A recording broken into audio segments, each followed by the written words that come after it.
Hello বন্ধুরা, আজকে আবারও একটা নতুন ব্লগ শুরু করলাম। আজকে দেখো আমার শাশুড়ি মা আমাদের মুদিমালের বাজার সব এনেছে। দেখো তো দেখো, প্রথমে আমার ছোট নাতিনের জিনিসটা দেখাই। এটা ছাড়া তো এখন হবে না, বৃষ্টির দিন। এই যে এটা হলো আমার ছোট নাতিনের জন্য, কারণ অতিরিক্ত ঠান্ডা বৃষ্টি, আর আমাদের এখানে আজকে দুদিন ধরে কারেন্ট নেই। তো জানি না ভিডিওটা কতটুকু পরিষ্কার আসবে। তো তোমরা যাই হোক, পরিষ্কার আসো বা না আসো, তোমরা কিন্তু ব্লগটা দেখবে, ঠিক আছে? তো দেখো বৌমা, দেখাও কি কি এনেছি। আমাদের আমাদের এই মুদিমালের বাজার আমাদের শাশুড়ি মাই করে প্রত্যেক মাসেই, উনিই করে সবকিছু। আমাদের মুদিমালের বাজারে গো বা যাই গো, সফলা গোল তেল 1 প্যাকেট, এই যে 2 প্যাকেট, 3 প্যাকেট, 4 প্যাকেট, এই যে 5 প্যাকেট, 5 প্যাকেট তেল। আর কি আনলাম? এই যে আলু আনলাম 5 কিলো। এটা হলো আমার বাকি দোকানের খাতা। এই যে চিনি আছে। তারপরও দোকানে যাওয়ার পরে ফোন দিল, তো ফোন দিয়ে বললো, মা একটা মাসি আমাকে আম দিয়েছে, বাবা বলেছে আমের টক খাবে, তো 1 কেজি চিনি নিয়ে আসো। আজকে চিনি আনানোর কথা না, তারপরও আনলাম টকের জন্য 1 কিলো চিনি। এই যে হলুদ, এটা আমার বড় নাতিনের জন্য। এই দেখো আমাদের শাশুড়ি মা, উনি আবার নাতিনদেরকে খুব ভালোবাসে, বলেছে সকালে ম্যাগি খাবে, এই জন্য দেখো কতগুলো ম্যাগি নিয়ে এসেছে। দেখো এই দেখো, এই যে ঠান্ডার দিন ময়দা আনলাম 2 কিলো, সুজি আছে, তেল আছে, 2-4টা মালপোয়া বানিয়ে খাবো বলে। জানি না করতে পারবো কিনা, না হলে রুটি বানিয়ে খাবো। আর যদি মালপোয়া বানাই তাহলে তোমাদেরকে দেখাবো, যদি বানাই। তারপরে দেখো মেয়ে যে সাবান, ডেটল সাবান আনলাম 5টা। মাসে আরো জিনিস, সাবান 5টা হবে না, আরো আনতে হবে। তো আমি একা তো, তাই অল্প অল্প করে এনেছি। তারপরে যে আমি পান খাই, সুপারি আনলাম, সুপারিটা খুললাম না, 100 গ্রাম সুপারি এনেছি। তারপরে চা পাতা 200 গ্রাম এনেছি। পেঁয়াজ এনেছি 2 কিলো।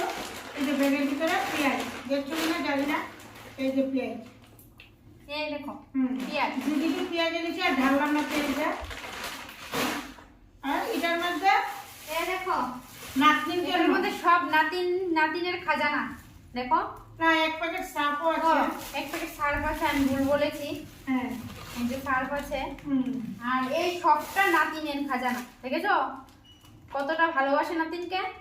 নাতিন তো ভালোবাসতে হবে, তাই না? এই দেখো কি এনেছে, ওরে বাবা রে। দেখো আরো আসবে কিন্তু, আজকে প্রথম তো দোকানে অনেক ভিড়। আর আমি আজকে একাই গিয়েছি, বেশি দূরে না, আবার দূরও আছে। তো বাড়ির পরনের শাড়ি পরেই চলে গেলাম, বৃষ্টি পড়ছে আমাদের এখানে। তো গতকালকে তো প্রচুর তুফান হয়েছে, ঘূর্ণিঝড় বলতে পারো। অনেকের বাড়ি ঘর ভেঙে চুরমার করে দিয়েছে। তারপরে বৃষ্টি পড়ে আমাদের বাড়ি থেকে কয় কিলোমিটার হবে, 8-10 কিলোমিটার এরকম, বা একটু দূর হতে পারে, আমি ঠিক বলতে পারছি না। 19 বছরের একটা ছেলে, তোমার ঘরের কারেন্ট বৃষ্টি পড়ে, জল পড়ে শর্ট হয়েছিল, তারটাও ধরেছিল, তো মারা গেল। তো কালকে আমাদের এখানে দোকানপাট সব বন্ধ ছিল। ওর বাবারও মনে হয় দোকান আছে, আমি ভালো করে চিনিও না। তো কালকে ওরা শোক পালন করলো, আর আমাদের এদিকে সব দোকানপাট বন্ধ ছিল ওই ছেলেটা মারা যাওয়াতে। খুবই খারাপ লাগলো। ওনার 1 ছেলে 1 মেয়ে ছিলেন, তো ছেলেটা তো চলে গেল। তো শুনছি বাবাটা খুব অসুস্থ, যাবো বলে যেতে পারছি না। বৃষ্টি প্রচুর, এখন বৃষ্টি নেই, একটু কমেছে, কিন্তু অন্ধকার, শুধু অন্ধকার, কারেন্ট নেই। 2 দিন কারেন্ট নেই। হ্যাঁ, কারেন্ট নেই আমাদের এখানে। তো আমরা ওই জেনারেটরটা চলছি একটু করে। তো জেনারেটর শেষ হয়ে যাবে, আর রাত্রটা যাবে কিনা জানি না, ওই মিটমিট করছে। তো তোমাদেরকে বলা এটা তো তোমরা দেখবে আমাদের ব্লগটা। তোমরা যদি না দেখো, মাসিমণি বুড়ো মানুষ কষ্ট করে দেখো জিনিসটা আনলে তোমাদেরকে দেখালাম, আমার খুব ভালো লাগলো। আর এসে দেখে জানো আরেকটা তোমাদের কাছে আমি একটা বিচার প্রার্থী হলাম, যদি তোমরা পারো বিচারটা করে দিও। এই যে আমার ছোট নাতনিটা আয়ুষী, ও এসে দেখে আমার পান সুপারি জর্দা সব ফেলে একদম মাটিতে। তো আমি বড় বৌমা ছোট বৌমাকে ডেকে বললাম যে এটি কি? বলছে মা আমরা তো দেখিনি। আমার যেন খুব খারাপ লেগেছে। আমাকে মাগো তোমরা একবেলা ভাত কম দাও, বৌমাদেরকে বলেছি, কিন্তু আমার পান জর্দা সুপারি নষ্ট করতে দিও না। ওটা আমার না থাকলে আমার চলে না, ভাত একবেলা কম খেতে রাজি। বুঝতে পারছো?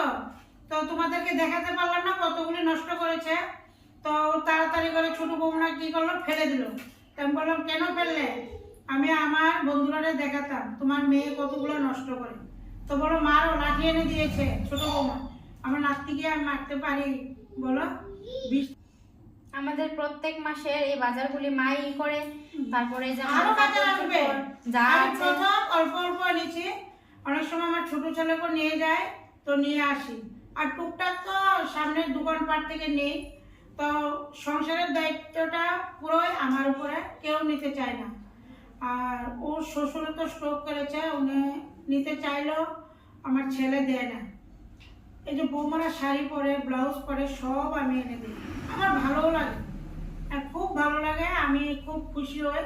এই যে কপালে টিপ পরে, এটাও আমি বৌমাকে এনে দিই। ছেলেকে যদি বলি বাবা আমি আর ভালো লাগে না, বলে তুমি যতদিন আছো মা তুমি আমাদের সংসারটা সামলাও। তো বলে টাকা পয়সা এনে দেয়, কিন্তু যদি বলে বাবু এই মাসে একটু হিসাব নিবি না, কত টাকা খরচা করেছি?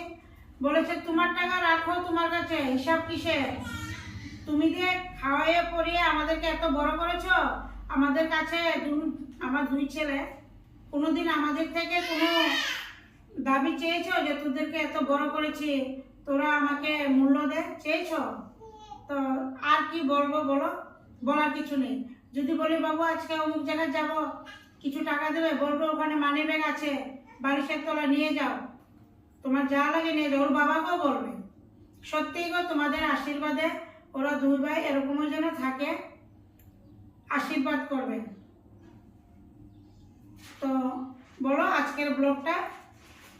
ঠিক আছে বন্ধুরা, আজকের ব্লগটা এখানেই শেষ। টাটা।